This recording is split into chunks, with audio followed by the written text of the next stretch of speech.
ఇప్పుడు పాయసం చేయడానికి దీని నిండా చేసుకుంటారండి. పాయసం చాలు. సగ్గుబియ్యం ఒక 5 మినిట్స్ నానబెడతానండి. సేమియా సగ్గుబియ్యం పాయసం అండి.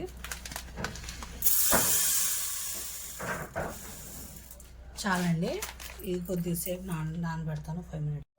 ఇదిగోండి ఫ్రెండ్స్, సగ్గుబియ్యం నానుతూ ఉంటుంది. ఒక 5 మినిట్స్ నానాలని చెప్పాను కదండి. అప్పుడు దాకా మనం బెల్లం అనేది కొట్టుకున్నామండి. బెల్లంలో కొద్దిగా పంచదార ఇస్తానండి, బాగుంటుంది పాయసం. చెక్క బెల్లం అంటే ఏమవుతుంది, పాలు అనేది ఎరగండి. ఇది మొత్తం కట్ చేస్తాం. ఇదిగోండి ఫ్రెండ్స్, ఇప్పుడు ఇది నానిపోయినాయండి సగ్గుబియ్యం. చిన్న సగ్గుబియ్యం కదండి, తొందరగా అయిపోతుందండి. ఇప్పుడు నేను స్టవ్ వెలిగించి పెట్టేశానండి. ఇది కొద్దిగా ఉడకాలండి సగ్గుబియ్యం. ఫ్రెండ్స్, సగ్గుబియ్యం ఉడికిపోయినాయి. ఇప్పుడు మనం ఇందులో బెల్లం వేసేద్దామండి.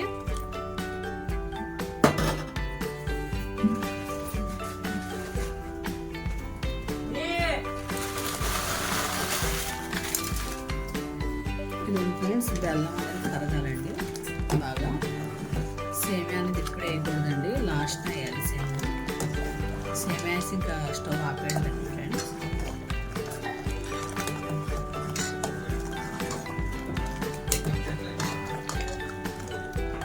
స్వీట్ అనేది ఇంకా చెక్ చేసేసుకున్నాము.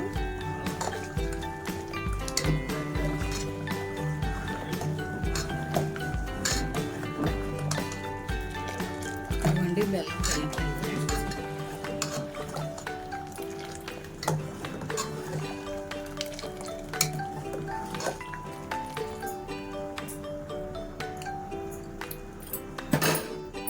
మనకి ఇంకా పంచదార పడి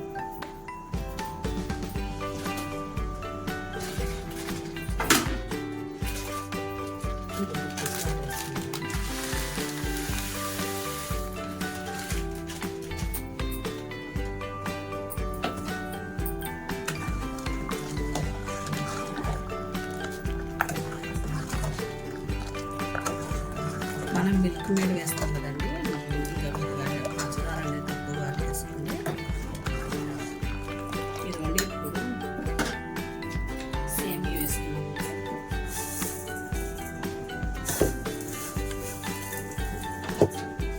ఈ సేమియా ఎక్కువసేపు ఉడకాల్సిన అవసరం ఉండదండి.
इसमें दूरता होगा तार को दूध दूध ना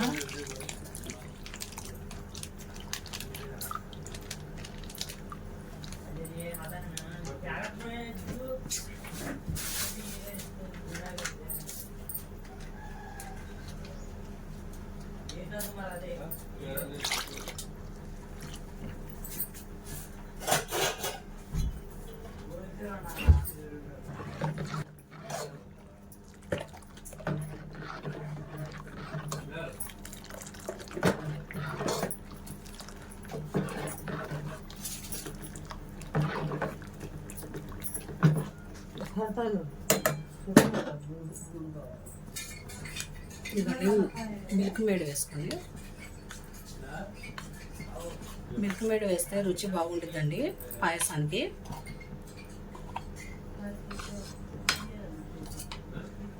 ఇప్పుడు కొద్దిగా యాలక్కాయ పౌడర్,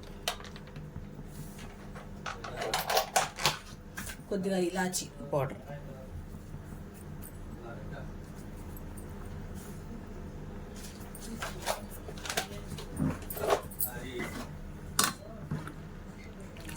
ఇదిగోండి ఫ్రెండ్స్, ఒక పొంగు అనేది రావాలండి. వస్తే ఇంకా ఆపేయడమేనండి. ఒకసారి చెక్ చేసుకుందామండి పాయసం. ఇదిగోండి ఫ్రెండ్స్, ఇంకొద్దిగా ఉడికితే ఇంకా ఆపేద్దాం. సేమియా పాయసం అయిపోయినట్టేనండి. ఇలా చేసుకోండి ఫ్రెండ్స్, చాలా బాగుంటాయి.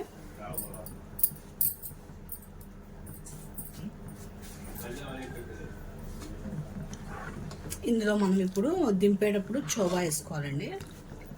అదే కదా మన ముఖ్యం.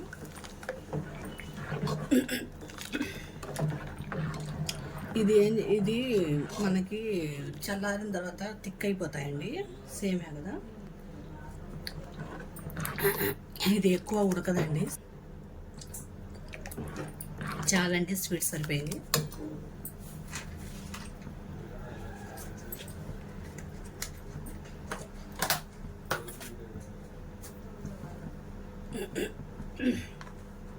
ఇదిగోండి ఫ్రెండ్స్, ఇప్పుడు చోబా నేను చేశాను కదా, చోబా వేసేద్దాం.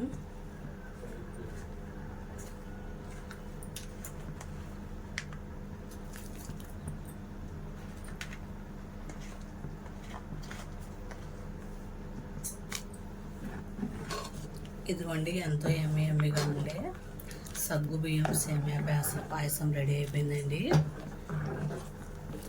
చూసారు ఫ్రెండ్స్, నిమిషాల్లో చేశాను కదా. అంతేనండి, అయిపోయింది. చూడండి ఫ్రెండ్స్, ఎంత ఎమ్మిగా ఉంది కదా సేమియా పాయసం. ఈ సేమియాతో పాయసం చాలా బాగుంటుందండి, రుచిగా ఉండిద్ది. ఇంకా అంతే అండి. ఇప్పుడు సేమియా చేసుకుందామండి.